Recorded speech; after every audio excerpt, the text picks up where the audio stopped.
Today we're going to be uncovering the infamous Smurl family case, the case that is now inspiring the latest Conjuring house film. Is it true or is it fiction? Let's figure it out. My name is Madison Timmons. I'm Chris Soucy. And we're paranormal investigators who live in the most haunted city on Earth, Savannah, Georgia. Whether we're in the studio or out in the field, we hunt for the stories and experiences where the veil feels thin. Shout out to our Parajunkie family on Patreon. This show is only possible with you. And remember, this is a judgment-free circle. Your experiences matter, your questions are welcome, and the weird is normal. So cut the lights, turn the volume up, and journey with us into the most haunted city on Earth. I'm Madison. I'm Chris. And welcome to the most haunted city on Earth. Hello, and welcome back to another episode of the most haunted city on Earth. My name is Madison Timmons. I'm Chris Soucy. And I'm Chimes. No. Ew. Not the return of Chimes. No. I'm back. I'm going to do it again. Last time Chimes destroyed our sound. The Chimes did destroy our sound. Well, Chimes also put new XLR cables in the entire studio. So. No, don't encourage it. Yeah. Do not encourage this. Parajunkies are all like, oh, Chimes is back. I love Chimes. Great. Well, you're like, goodness gracious. Swell. It's JT. Can I have my run a show real quick? Oh, yeah, to run a show. My bad. Thank you. Here we go. He's too busy thinking about his Chimes effect. Chimesing it up. But anyways, welcome everybody. We're going to be talking about the Smurl family case today. But before we get into it, we have a few quick announcements. First off, we want to thank some new Parajunkies. I have a laundry list of y'all, so bear with me here. But we want to thank Eris, Ray, Alan T, Josh, Elizabeth, Gina, Terry A. Davis, Chrissy G, Amanda A, Christine B, Michelle G, Mousy or Mossy 88, Hannah, Alex, Jessica C, Tara D, and Lonnie C. Thank y'all so much, and welcome to the Parajunkie fam. Yes, whoop, whoop. Thank y'all so much for joining us. I have an air horn. We're immune to these sounds because we don't have headphones on. We don't know what they sound like, but they're there, so enjoy that. But it's fun watching JT listen to them. Absolutely. But yeah, so thank y'all so much. Patreon is definitely the best way to support us, to keep the podcast growing, to get us to places to investigate, all that good stuff. Yes, I just bought us new XLR cords. Yes, so because our XLR cords crapped out on us. They've had enough. So they've had enough. One did, but I was like, while we're doing this, you might let's as well. just Absolutely. do it. Because they were the same exact XLR cables from 2022. Yeah, I know. Well, now we have Nickelodeon slime green XLR cables. They are. They're very Ghostbuster slime. I like them. Yeah, they're fun. But yeah, so welcome everybody to the new Parajunkies, and I know some of y'all are actually on the live stream, so thank you. But also, we have another couple of announcements. Our next investigation is scheduled for September 29th. We're going to be investigating the Mars Theater in Springfield, Georgia, which is another haunted historic theater.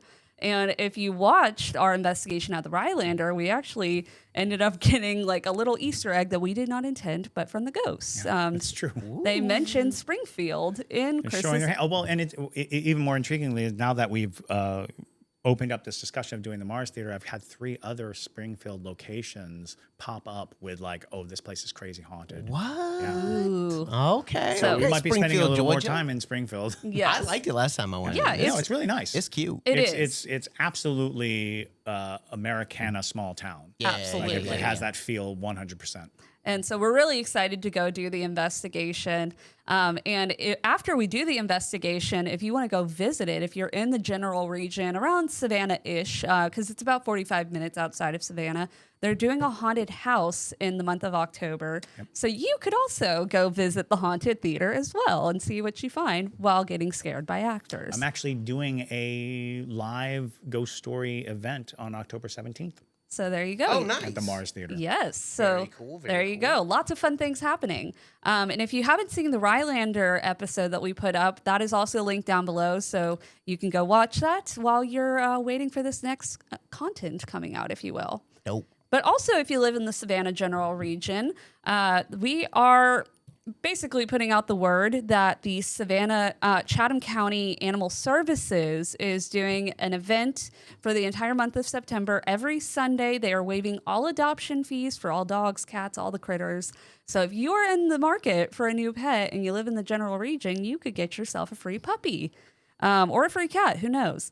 But if you can't make it on a Sunday, the adoption center is also open from 1 p.m. to 4:30 p.m. every day of the week except for Wednesdays. And the address is 7211 Sally Mood Drive, Savannah, Georgia. So Nice. go save some cute little animals if you're in the market. But other than that, Let's jump into it. yeah. Do I have any other announcements? Nope. Okay, great. Yeah. So let's go ahead and talk about the Smurl family case. This one's interesting, y'all. So there is a lot of conversation around this case at the moment, just because one, the new Conjuring movie just came out, and the surviving members of the Smurl family, they are not entirely thrilled with the storyline that they chose to go with the Conjuring Last Rites, because it definitely deviated from their original story. And probably worth stating right here and now, all the Conjuring movies are guilty of deviating Absolutely. from, Oh, yeah. from the Yeah. source material. And that's something that when you talk about the difference between adaptation and just, straight up, inspiration, these stories are far more inspired by true stories than they are adaptations of true stories. But the weird thing is how much trouble the writers and producers went through to interview everyone involved, Right. to get as many of the salient facts of the events down, only to ignore them or alter them beyond recognition. Yeah, and so that was the major point I think some of the family members made, is that they felt like, because the writers came to them and said, we want to tell your story, but that was not the case. So with that being said, you're going to hear the full story here, and maybe when you go to watch the Conjuring film, you can see what they kept, what they didn't keep, and all that jazz. But yeah, so this is also a case that is highly regarded when it comes to studying Ed and Lorraine Warren as well, so they'll come up quite a bit in this episode. But first off, here's a photo of the property. It looks creepy. Not the nicest little house in the world, but it'll do. And I can't imagine living in it with as many people as they had. So This is in Pittston, Pennsylvania. They do love their pits. Yes. West Pittston. West Pittston. So the Smurls, in August of 1973, they moved into this double block house on Chase Street in West Pittston, Pennsylvania, after they lost their home in Wilkes-Barre, Pennsylvania, due to flood damage from Hurricane Agnes, which, being in the South, we understand how that goes. But here's some other little photos of them. But Janet and Jack Smurl, along with their young daughters and Jack's parents, John and Mary, relocated to the Chase Street duplex. It was a bit of a fixer-upper, which, if you saw the photo, that shows. But they ended up putting a lot of effort into repainting, retooling, and making repairs in general. Jack was a neuropsychiatric technician with prior Navy service, and he invested all of his savings into this project.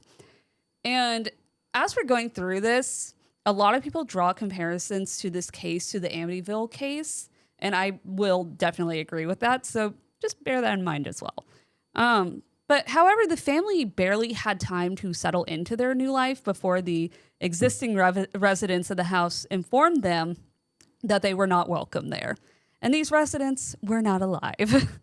They were spirit residents. And that was mostly when the time of the activity began. So initially, the episodes were benign, which anytime you're looking at a case that has some kind of demonic presence to it, that's usually how it goes. Yeah. It oftentimes mimics sort of a poltergeist sort of activity, which it's very classic poltergeist with the beginning stages. Some of the tools would go missing, and then they reappeared out of nowhere. Old wall stains seep through the fresh coats of paint, which I hate. That sounds awful. Yeah.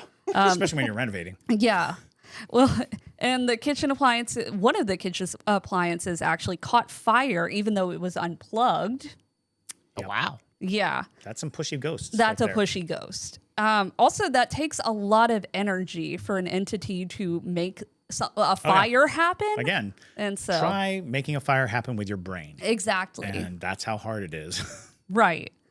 Along with that, though, they would have unexplainable noises and sudden odors that were reminiscent of sulfur and rotting flesh, and it would overwhelm the house before disappearing abruptly, which is like telltale sign of a demonic presence. And as we always say, when we use demonic, we're using it as a catch-all term, meaning malevolent entity. And in this case, it's often associated with demonic entities. So, just bear that in mind. But the sulfur smell is like number one instance that anytime you hear about a demonic stage starting to progress, you're going to hear that sort of same symptom. I mean, the general belief is that hell smells like sulfur. Right, which is terrible. Right. I mean, which would make sense for hell, but regardless. Brimstone. So fun. Brimstone. But at first, the home seemed to be a good move for the family. Jack was promoted at work. The kids were excelling in school. The in-laws were happy.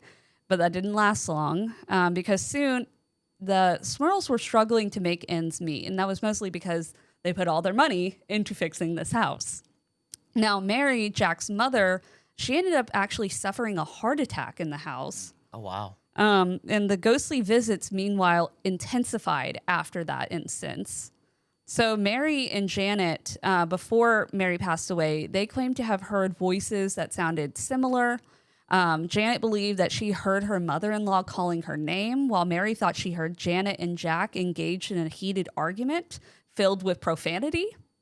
Jeez. Which is, it's classic mimicry, which can also be a demonic entity utilizing that to pit other members of the family against each other, because that's the best way to break down a family, to let its control sort of overbear everything, is to make everybody hate each other. It's the best way to do it. But they also claim to see ominous black masses that formed and floated throughout the house. And what started as a spooky nuisance, it gradually escalated into horrific acts of violence that spread across the better part of a decade. They dealt with this for a decade. A whole decade with a demon? They were financially tied into this. They had nowhere else to go. So very similar to the other Conjuring case as well, because they also financially could not move. Yeah. There's nothing they could do. Exactly. Good Lord. But the attacks intensified when Janet gave birth to twins, Karen and Shannon. So something about that new life really irritated this entity. Sure. Especially towards Janet. But the supernatural abuse culminated in sexual assault on both Jack and Janet Smurl by a succubus, which was later revealed. And Janet recounted an experience of being visited in the dead of night by a malevolent force that subjected her to a horrific act of sexual assault while she slept. Then Jack started experiencing the same horror. Lying in bed with Janet, he heard a young woman whispering, and when he turned his face to his wife, he noticed a shadowy figure running up her leg. Goodness gracious. And after that night, life in the Smurl house grew darker. And there's a photo, too, that was captured of chairs kind of levitating in the room. Probably one of the more famous photos of the case. Yes, absolutely. So that's a real photo. Yes. Really? Yeah. Goodness. Yeah, it's and that's the difficult thing about this case, is there's a lot of questions of whether or not this case actually happened, much like the Amityville case, which we did come to find out was completely a hoax because the family also was hurting for money. So I think that's where the big line gets drawn there, is because they were cashing in on that, on their experience. Exactly. And that also, there's regard to the idea that there may have been something seated there, but they played it up to such a degree. Right. So you're constantly like going, well, because of the historic events of the Amityville house, because those things did happen, that there was a brutal mass murder in that house. And you're like, it's hard to imagine there not being some haunted bit, but because of the level of commercialism that was involved in the selling of the story, you're like, we may never know. Exactly. And that really is.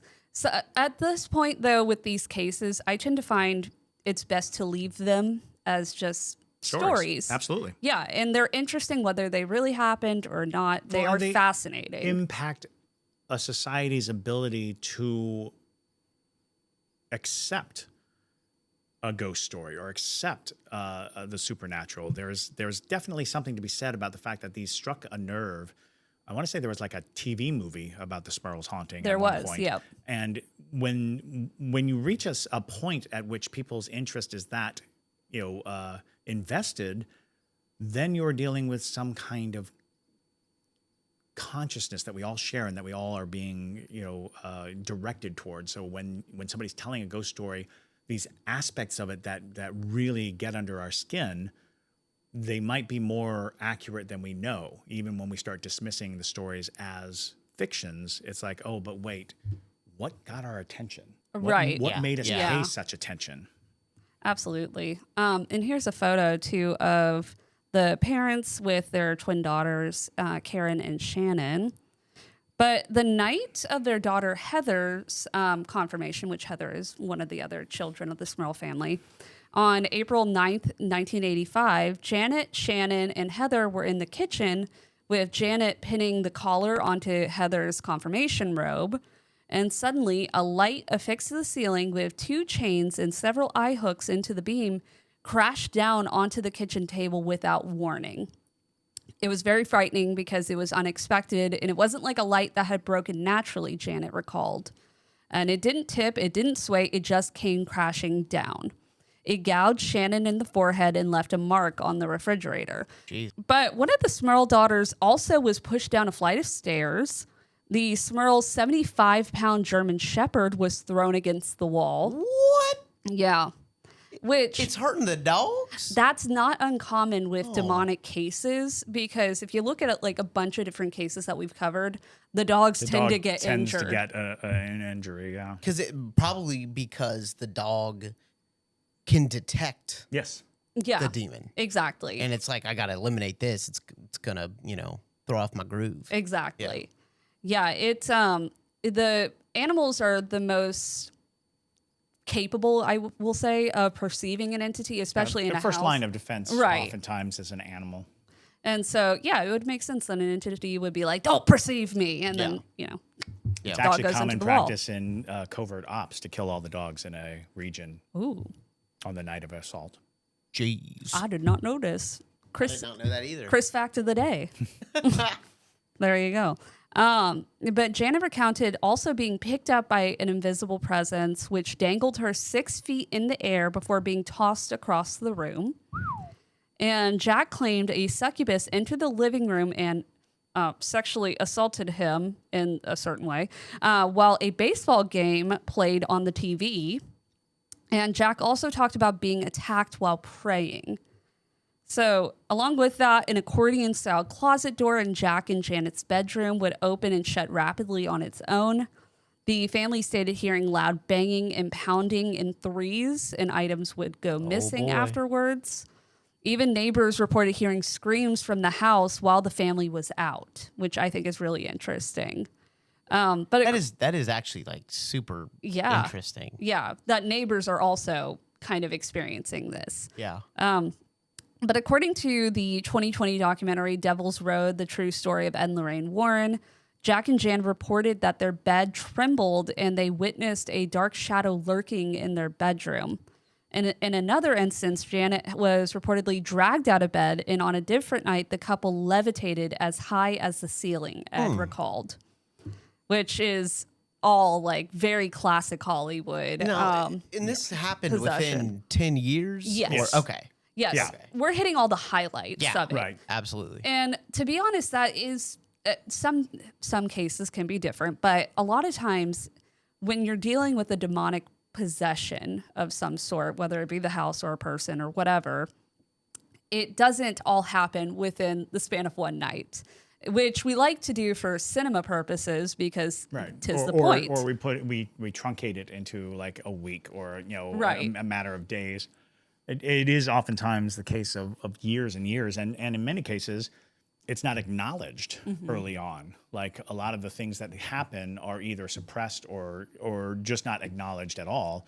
It's like, oh yeah, I kept losing my keys, or oh yeah, Right. I kept having this issue or that issue. It's not straight to poltergeist activity. It's not straight to banging Right. and things disappearing. So these are again classically Hollywood style antics, which especially of the period, keep in mind this is like mid 70s to early 80s.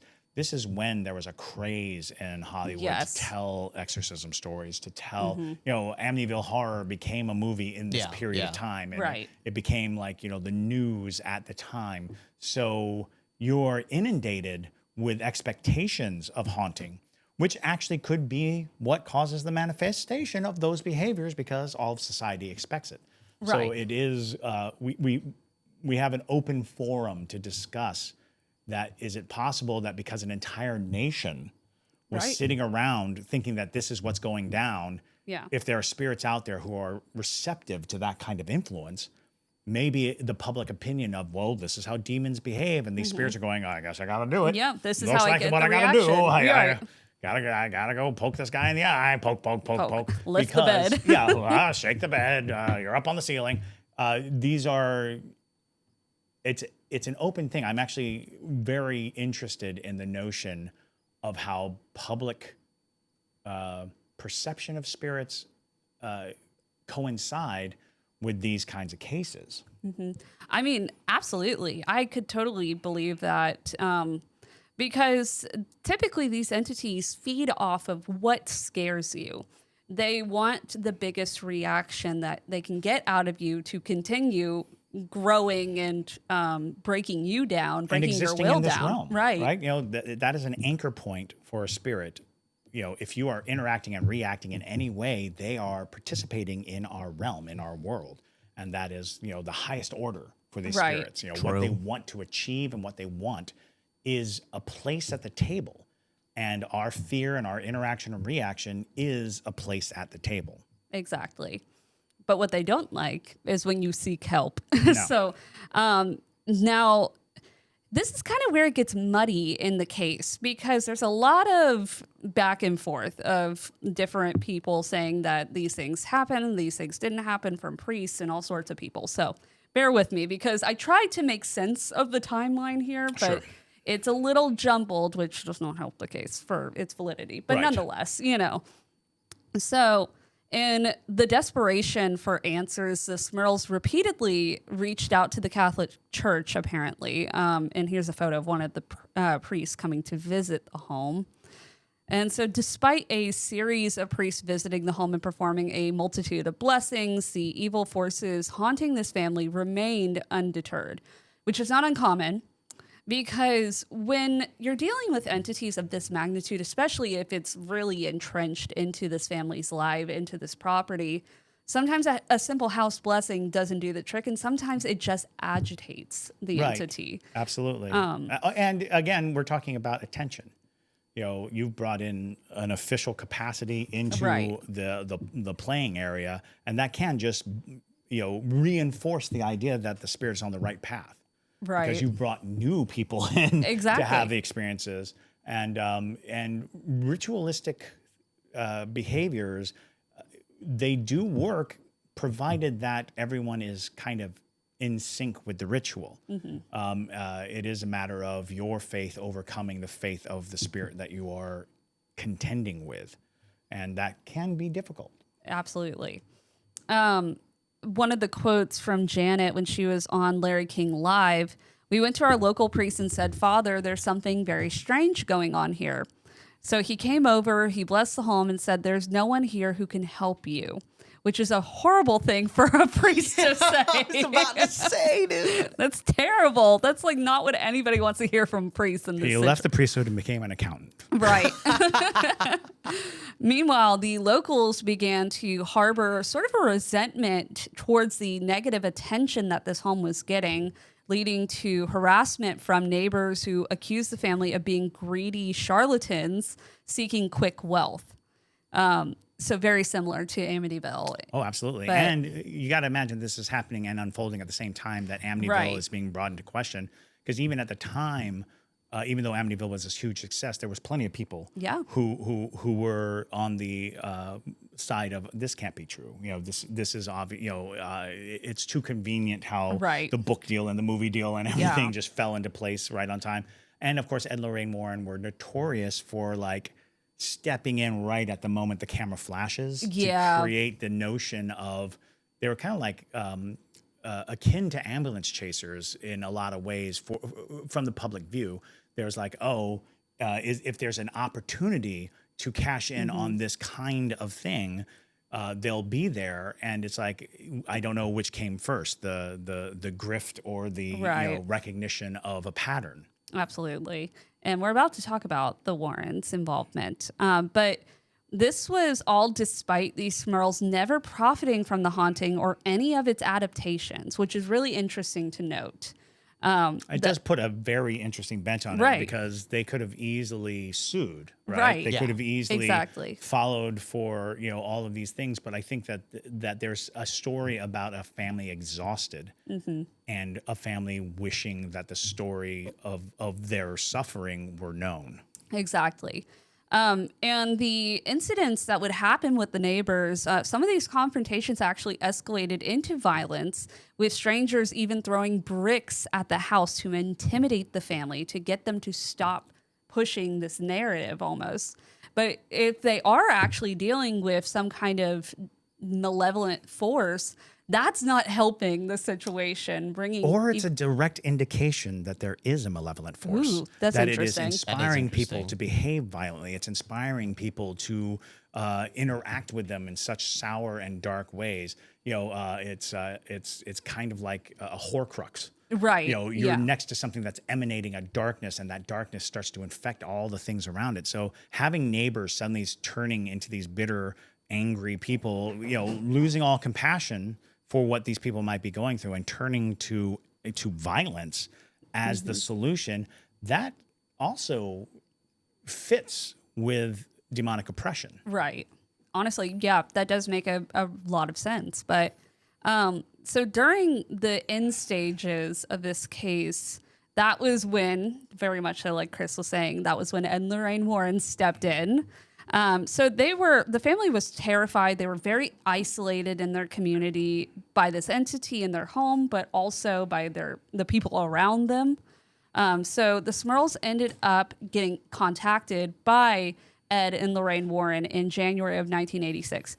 Contacted, meaning that they did not reach out to them, which is interesting. The Warrens had previously assisted the mother of a local professor with her own supernatural problems, which subsequently recommended the Smurls to the Warrens. So obviously, if you're living in the same area, and this case was huge at that point, so it would make sense that'd be like, hey, you guys are the spooky people. These people are clearly having issues. Go see them. And that was a really common thing for Ed and Lorraine Warren. Right. They usually were referred to somebody. But Ed and Lorraine, along with their psychic nurse friend, which was how she was described, I'm like, that's quite a title. But she was a psychic nurse, and her name was Rosemary Frueh, F-R-U-E-H.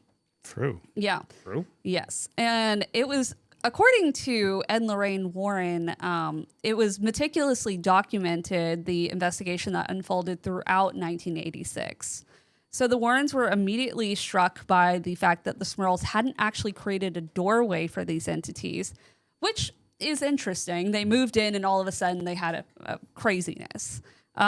Because typically in these cases, yes, there is like a moment of like this classic Ouija board moment, classic, seance moment, or the, I removed the wax seal from the strange item moment. Yeah, usually you can pinpoint where the incidents started occurring or what would have elicited this type of reaction, but it was just the property. They just happened to be unlucky if we're going off of the fact that this is true. They were just unlucky. But Ed Warren actually explained that the family was merely one of the, what he calls the chosen individuals chosen to participate in a process beyond their control. As they toured the house, Ed Warren invoked the name of Jesus and commanded the spirit to reveal itself. He claimed that the spirit in the house responded immediately. Within seconds, the room turned icy cold, Warren told the Lakeland Ledger in 1986. There was a foul stench. I would describe it as rotting flesh. Objects on the bureau started to move in front of the bureau. Gossamer threads, mucus-like smoky-type substance swirled and materialized on the mirror, spelling out filthy obscenities, telling me in no uncertain terms to get out of the house, which is very classic Ed Warren. Wow, that's incredible. Yeah, Ed Warren, he was very much so... If there was an entity that was aggressive, he's going to elicit an aggressive response because he was aggressive towards them. And that's how it just went down with all of their cases. But the Warrens identified 4 distinct entities that they believe shared the house with the family. And after inspecting the house, Lorraine Warren concluded that the Smurls were sharing their home with 4 spirits, a harmless elderly woman, a young and possibly violent girl, a man who suffered and died in the house, and a demon that used the other 3 spirits to destroy the Smurl family. The demonic force fed on its victim's fear. That was the belief that the Warrens had. And between January and August of that year, the Warrens visited the Smurl family often. And Lorraine amassed several hours of audio recordings brimming with noise that they vehemently claimed was the work of the demon. They also collected a collection of notes and photographs, which, oddly enough, is not accessible to the public. No. It is very much so under lock and keys for this case, because, which is not uncommon for the Warrens' cases, a lot of their heavy-hitting evidence is not generally made public. NESPAR, the organization that was created through the Warrens, they have a whole database, and I believe you can access some of that information through a subscription, but otherwise, it's just not very public. So we're only it's kind of a membership organization, and by paying for membership, you can get access to files and see evidence that other people cannot see. Exactly. Which is its own conversation, but we're really going off of mostly interviews that the Warrens gave post this actual case being investigated. So naturally, the spirits were determined to hold on to the Smurls. So the Warrens allegedly endured frequent poltergeist activity, temperature drops, and even shadowy apparitions as they played Gregorian chants on repeat and fervently prayed for the family's safety. The Warrens attempted to vanquish the succubus with prayer, crosses, holy water, and a police officer with them for protection. Ed claimed that the demon attacked him and threw him back 10 feet, that was his quote, and was too strong for them to defeat on their own. So they approached the Catholic Church again for help, but were denied once more, which is not also uncommon with these cases because the Catholic Church has a laundry list of requirements that you have to meet before they even give you any kind of credence for it being a demonic case. But when you're looking into it, Ed took to the media to appeal to the church and asked for 2 or 3 priests to exorcise the demon.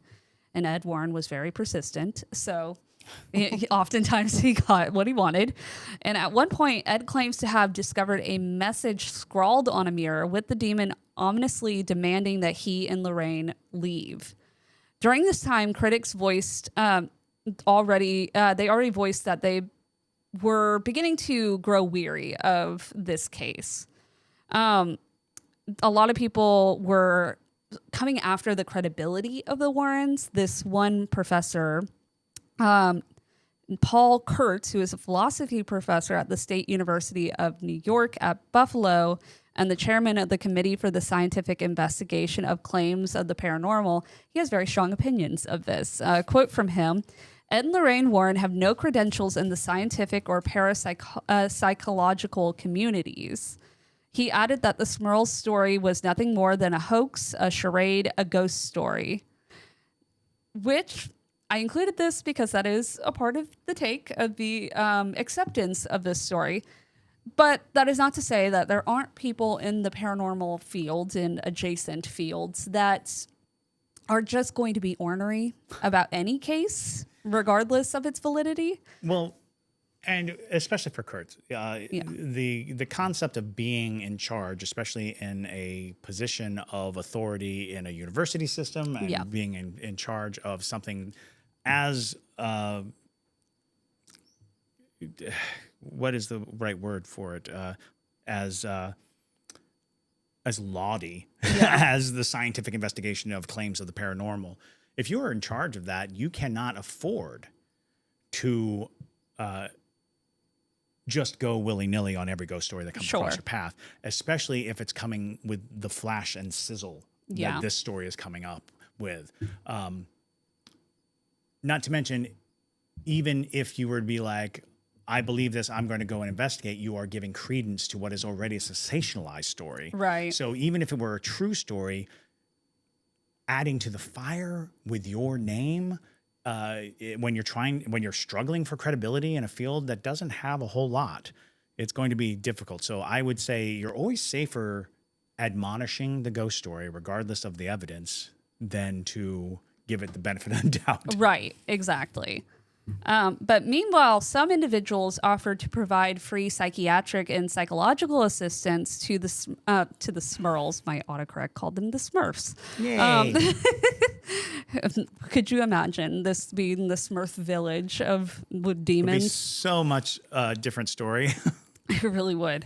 Who many believed were experiencing delusions or hallucinations of some sort, which that is partially why the Catholic Church and other entities like that do get weary when they're looking at cases, because they employ psychiatrists and psychologists, they employ doctors, and they insist that there be these kinds of rundowns. So when somebody shows up demanding that priests show up to fight the devil, it's like there is a protocol.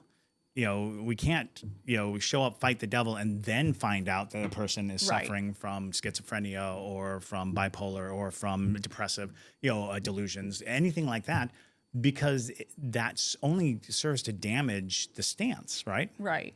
Well, and it even gets into points where it's, like some molds can cause hallucinations in people, and like all sorts of factors like that. If you've got a leak in the electromagnetic field coming off of your fuse box, it can cause all kinds of disturbances that are akin to a haunting.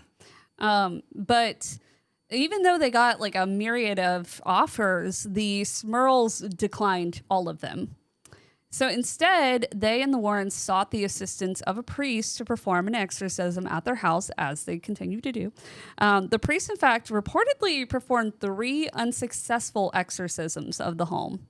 Janet Smurl explained that the demon traveled back and forth between the halves of the double block, because remember, this is a duplex. So it would leave their unit, depending on which side the demon. Exactly, depending on which side the exorcism was taking place. That's neither here nor there, but that is what she claimed. So Reverend Gerald Mullally, the Scranton Diocese Chancellor, informed the church that they had been informed about the Smurls' troubles. However, they did not confirm whether the Smurls were being haunted by a demon. Instead, they expressed uncertainty about the nature of the situation, stating, "We don't know what it is. That's the problem. We believe what the family is telling us. It's the explanation for what they are experiencing that we are not sure of." The Warrens never reached a definitive conclusion with their investigation, which is why this case is still known as one they never truly solved. But the public pressure succeeded, leading Cardinal Joseph Ratzinger, who would later become Pope Benedict. I was going to say, Ratzinger, that's the Pope. Yeah, in 2005 to assign an exorcist to the Smurl case. Ed claims that the exorcist visited the Smurl's home and performed an exorcism on the property, which has been clear ever since. A year later, Janet Smurl mentioned that the family was still experiencing some unusual issues at the home, but nothing as severe as when they had sought the Warrens' help. And then here comes the book and the media and all of that jazz, really adding to the skepticism surrounding this case. But however, as it is often the case with paranormal phenomena, skeptics expressed skepticism about the house on Chase Street being genuinely haunted. The Smurl's haunting and subsequent investigation by the Warrens became the subject of the 1986 book The Haunted, and more recently it inspired the film The Conjuring: Last Rites. As with any case that the Warrens have investigated, there is significant skepticism about the authenticity of the case and the Smurl's claims.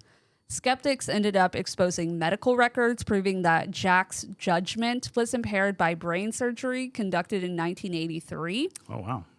In that year, he had surgery to remove water from his brain, which is horrifying, before which he had been experiencing short-term memory loss, a problem that was likely originated with meningitis he had suffered in his late 20s. But that doesn't also, though that could be the case, doesn't make up for all the rest of the family members who are corroborating this same experience. Unless delusions can be linked to psychic anomalies, and then it's possible that he was the cause of all the psychic trauma. It was actually radiating from him, and he was the one who was actually enacting it. That's interesting, too. Several psychologists, including at least one theologian, argued that there were less than demonic explanations for the family's ordeal. Some skeptics pointed out the lack of independent observers to discredit the Warrens' investigation. Even the Catholic Church asserted that none of the priests who visited the property encountered anything unusual, which is also not uncommon for the Catholic Church. They keep these things very close to the chest. However, Janet Smurl was resolute in claiming that a Vatican-approved priest had conducted a series of unsuccessful exorcisms. The alleged evil entity moved from one room to another in an attempt to evade the ritual. There is an explanation for the Smurl house, but I wouldn't simply assume it is a haunting, Kurtz, the man we were talking about earlier, said. It seems to us that a great to-do has been made about it, and we wonder if it is like the Amityville horror hoax, which was based on imagination rather than an actual haunting, which are very strong claims, but that is his opinion. Now, the Warrens, it should be noted, had also claimed the Amityville haunting was authentic, which does not help their credibility in this particular case. In that case, at least, there had been a very real tragedy when Ronald DeFeo Jr. fatally shot his parents and 4 younger siblings in the Long Island home. However, in the case of the Smurl family, no explanation was offered as to why the house would be haunted in the first place. Does that necessarily confirm that the story was a hoax? No, but it certainly adds another layer of doubt to the entire situation. And additionally, a priest from the diocese who spent 2 nights at the Smurl home in October of 1986 reported that nothing unusual occurred during his stay. That is also not to say, because we have seen in other cases, entities can lay low. Oh, absolutely. When an authoritarian, if you will, of the spiritual matters visits the space, they can back off. They'll behave, absolutely. Because they don't want to be pushed out of the place that they're latching onto, which is the whole point of that. And they can become very there. resentful over the implications. You know, right. You show up and you're basically saying, dance for me. They can become very incredulous. Exactly. And later that month, Reverend Joseph Adanzino, the pastor of Immaculate Conception Parish in West Pittston, shared his experiences with local media, stating that prayers had successfully banished the foul odors and violent demons from the West Pittston home and that everything had returned to normal. No member of the Smurl family has ever come forward to confirm that this story was a hoax. But what are the Smurls doing today? So the Smurl family's home is still standing in West Pittston. I don't think that you can go investigate it, but maybe you can go stand in front of it. Right in front of it. I'm sure that's really going to make the neighbors happy. Right, exactly. So they moved out of the home shortly after and settled back in Wilkes-Barre, Pennsylvania in 1988. Richard Brittle, the man who purchased the property after the Smurls, initially faced challenges in renting it out due to its infamous reputation, as he informed UPI. It's hurting me as far as renting the property. There is a stigma attached to the house, Brittle explained, adding that he thought the haunting claims were ridiculous. But Deborah Owens, who moved into the West Pittston property in 1988, told the Times leader that she never experienced anything unusual in the house, and a man who lived on the other side of the duplex home also said he had no strange occurrences while residing there, which does not mean that the entity didn't follow the family. Sure. Because it very well could have been the family being haunted and not the actual house. But Jack, the patriarch of the family, led a very quiet life after this and became a reluctant media sensation due to the hauntings. He worked for Topps Chewing Gum Company in Durea, Pennsylvania for over 30 years and remained actively involved in his local church. Jack passed away on June 22nd, 2017, as per his obituary. Janet Smurl is still alive and lives in LaPorte, Pennsylvania. As for their daughters, Heather and Dawn live private lives. Heather is a mom of 2 adult children, and today she's a teacher in Wilkes-Barre. Dawn also raised her son, Mark Glowinski II, in Wilkes-Barre. He has gone on to play as an offensive linebacker for the Seattle Seahawks, New York Giants, and Indianapolis Colts, as reported by WVIA News. Similarly, Shannon has a life beyond the public eye, as evidenced by her LinkedIn profile, where she mentioned she's working in health. However, she recently shared on X that her interest in the paranormal and ghost hunting remains undiminished. Karen, one of the girls who was born while they were living in this house, is a professional in the social work field, and she asserted that they did not fabricate the haunting. That we did it for fame or money is the most ridiculous statement ever. We were a normal family with normal lives that went through a tragedy and prevailed by staying strong and faithful, she told Citizen's Voice in 2016. It's everyone else that blew it up into a nightmare. We battled the demons inside and the public outside. They made it worse. Karen added, we never made money from the book or a movie. Who would want to go through all that media and public bashing? She also works as a part-time paranormal investigator, a profession she pursued as a result of the hardship she faced during her childhood. That's pretty cool. It is. It is pretty cool. The reason I've been involved in paranormal investigating is so no one has to go through what we did, she said. And me, they get judge-free, discreet, legitimate, honest, professional help and counseling. No one going through tragedy should be treated like we were. And again, if you want to watch the whole interview that the Warrens did, we linked it down below. But that's all we have for you on the Smurls. Not the Smurls, but the Smurls. That was so fun. It was so, interesting. Yeah. It's a very interesting case. And that's really at the root of all of this. Whether you believe the case happened or not, it is interesting nonetheless.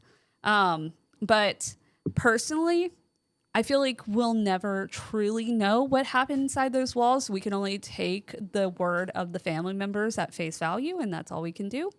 I believe them. I believe them. Well, and that's just the strength of what we do on the podcast here, is that we don't spend time worried about the hoax, whether it's a hoax or not, because there's a true and legitimate impact on the society as a whole from the telling of this story and from the observation of the story. The fact that it created these 2 camps of whether it was true or not is kind of secondary to the idea that we are dealing with stories that at root speak to our base fears, speak to our base spirituality, talk to us about the possibility of this kind of ruination and the possibility of salvation from this kind of ruination. So, there's a lot of things to discuss about this kind of haunting. And I think that we quickly lose sight because we start gathering in camps. Yeah. And we start gathering in these, one side or another of a line, when we could just take it in and say, if these people did not profit off of it, and these people have not come forward to admit to lying, but still we're talking 40 plus years later, 50 years later, they are actively involved in trying to help people in this field, that tells you something. You Right. Yeah. Yeah. That the grown child who experienced something in their childhood did not turn into a salesperson, did not turn their story into that best-selling book, that didn't turn their story into something else, but instead said, I would hate it if somebody went through what I went through and was treated the way I was treated. So, you know, there's something to that, and Absolutely. something that's worthy of examination in that field. Absolutely. So again, we'll never fully know, but let us know what you think of the case down below. And if you went to see the film, let us know what you think the interesting comparisons are. What do you think they should have included in the film? Anything like that down below in the comments. Also, make sure you like and subscribe and do all the things on whatever platform you're listening to. But with that, my name is Madison Timmons. I'm Chris Soucy. And stay spooky, y'all.